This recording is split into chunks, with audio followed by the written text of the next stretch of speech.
Platform पर आप सभी का स्वागत है। जैसा कि आप सभी को ज्ञात होगा कि आने वाले कुछ दिनों के बाद ही दिल्ली पुलिस का एग्जाम होने जा रहा है। अब बात यह आती है कि इस एग्जाम को पास कैसे किया जाए। भाई जिस स्टूडेंट ने पूरा पढ़ रखा है वो तो आसानी से कर सकता है। अब जिसने कुछ नहीं पढ़ा वो स्टूडेंट करे क्या। अब देखो आज इस वीडियो के माध्यम से मैं 99% 100 तो नहीं कह सकता पर 99% कह सकता हूं कि आप अगर ये ट्रिक अपनाते हैं तो वर्दी आपके सीने पर। अगर मैं ये जो ट्रिक आपको बताने जा रहा हूं अगर आप ये ट्रिक अपनाते हैं मैं रियल दावे के साथ कह सकता हूं अब की बार वर्दी आपके सीने पर होगी। ट्रिक क्या है जानेंगे। देखो जब आप एग्जाम देने जाएंगे तो आपको शायद ऐसी सीट मिल जाए OMR सीट और आई ऐसी ही मिलती है। देखो एग्जाम जब आप देने जाते हैं तो क्वेश्चन किस प्रकार के आता है। क्वेश्चन आपके सामने आते हैं तीन प्रकार के। अब तीन प्रकार कौन कौन से आते हैं भाई। पहला क्वेश्चन आएगा, पहला आता है क्वेश्चन बहुत ही इजी आता है। जो पहले नंबर पे जो क्वेश्चन तीन प्रकार के होते हैं तो इजी होगा, दूसरा होगा मिड में होगा यानी सेंटर वाला बीच का होता है, मिडिल भाग यानी जो कम इजी हो, और तीन नंबर पे आता है हार्ड क्वेश्चन। क्वेश्चन कितने प्रकार के होते हैं भाई। क्वेश्चन होते हैं तीन प्रकार के। ये मैं 99% लिख के दे सकता हूं। अगर आपने यह ट्रिक अपना लिया तो आप पास हो सकते हैं। देखो ध्यान देना 40% जो क्वेश्चन होते हैं पेपर के अंदर 40% क्वेश्चन होते हैं इजी, बहुत इजी क्वेश्चन होते हैं 40%, और 40% क्वेश्चन होते हैं ना तो इजी होते हैं ना ही हार्ड होते हैं, मिड वाले सेंटर वाले भाग के होते हैं। अब बात आ जाए 20% क्वेश्चन होते हैं हार्ड, और 20% क्वेश्चन में यहीं पे हर विद्यार्थी मात खा जाता है। क्या खा जाता है भाई, मात खा जाता है।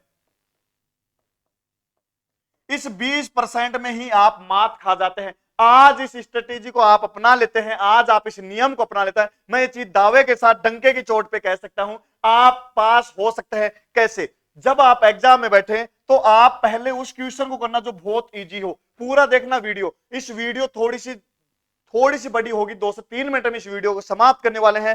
पहले तो हम क्या करेंगे, सबसे इजी जो आपको आते हैं उस क्वेश्चन को पूरा करेंगे। उस क्वेश्चन को पूरा करने के बाद इजी आपने पूरा कर लिया तो उसके बीच ना तो इजी हो ना हार्ड हो, उसको थोड़ा सा कर लेंगे। यानी अगर इन दोनों को आप पार कर देते हैं यानी आपने 80% पेपर को फिल कर दिया है। अगर आपकी किस्मत साथ देती है तो आप 20% क्वेश्चन हार्ड जो है वो भी कर सकते हैं। अब बात आ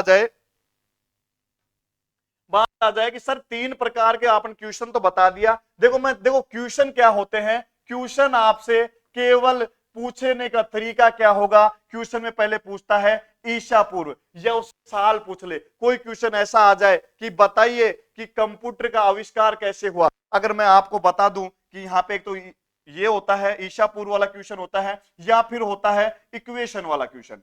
क्या होता है भाई, इक्वेशन क्या होता है। अगर हम बात करें मैथमेटिक्स प्रकार के यानी गणित के जो सूत्र होते हैं वो क्वेश्चन आते हैं। पेपर में दो तरह के क्वेश्चन आते हैं। क्वेश्चन एक तो यहां दे रखा है ईसा पूर्व आ जाएगा, तीन तरह के क्वेश्चन को जो आपने पैसे डाल लिया है, एक ईसा पूर्व या फिर इक्वेशन यानी फॉर्मूला से संबंधित होता है।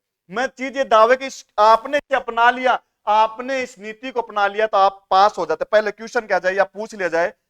क्वेश्चन जब पूछा क्वेश्चन हमेशा आएगा या तो बड़ा होगा। क्वेश्चन को सही करने का तरीका या तो सबसे बड़ी डेट याद रखेंगे या फिर उसकी सबसे छोटी डेट याद रखेंगे। क्वेश्चन को सही करने का तरीका अगर आपका लक साथ देता है, आपकी किस्मत साथ देती है तो क्वेश्चन हमेशा या तो इक्वेशन से पूछेगा या फिर ईशापुर से पूछेगा कि बताइए कौन सी साल में क्या हुआ, कौन सी क्या हुआ। ठीक है। अब क्वेश्चन दो तरीके, एक तो बड़ा क्वेश्चन होगा जो बड़ी डेट पूछेगा या फिर छोटी। यहां पर अगर हम बात करें कि बताइए बताइए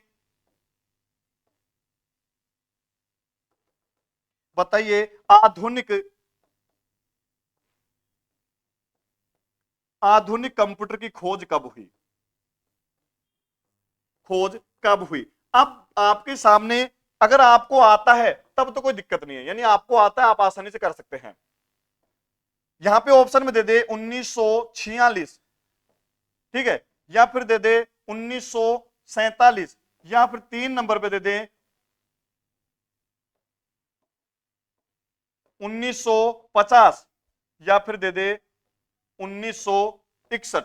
अब आपसे पूछा क्या है कि बताइए आधुनिक कंप्यूटर खोज कब हुई। ध्यान देंगे इसमें सबसे बड़ी वैल्यू किसकी है, सबसे बड़ी तो है 1961, यानी 1961 सबसे बड़ा है, सबसे छोटा क्या है 1946, यानी बीच वाले एरिया को आप भूल जाओ, इन दो को भूल जाओ। आंसर क्या होगा, आंसर इन दोनों में से एक है, क्योंकि अभी मैंने बताया था कि या तो छोटा होगा आंसर या फिर बड़े वाले कॉलम में होगा। सबसे बड़ी वैल्यू 1961 है और सबसे छोटी क्या है 1946 है। इन दोनों में से आपको आंसर नहीं छाड़ना, आपको आंसर छाड़ना इसमें से या फिर इसमें से। अब बात ये आ जाए कि सर इसमें से पता कैसे लगे कि दोनों में से ठीक हो।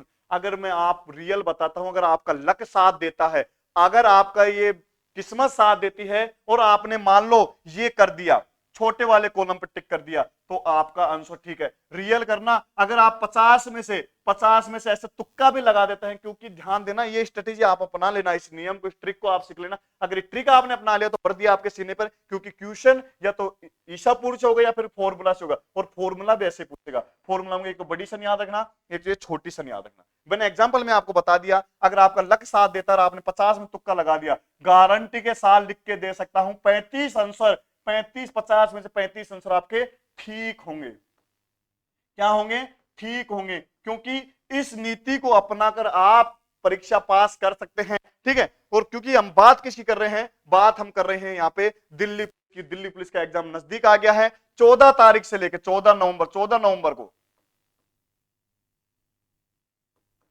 नवंबर से 3 दिसंबर तक ये एग्जाम रहेगा। आपने दो क्वेश्चन वही दो, अगर आपने ये नीति अपना लेते हैं तो आप तुक्का लगाकर पास हो सकते हैं। आप सभी को वीडियो अच्छी लगी है तो वीडियो को लाइक करें, एक छोटा सा कमेंट, जो नया आया है चैनल पर, जो भी अभ्यर्थी जो भी पे नया है वो चैनल को सब्सक्राइब जरूर करें, जिससे आने वाली वीडियो की नोटिफिकेशन आप तक सबसे पहले पहुंच सके। बाकी की बात करेंगे कल, जब तक के लिए राधे राधे।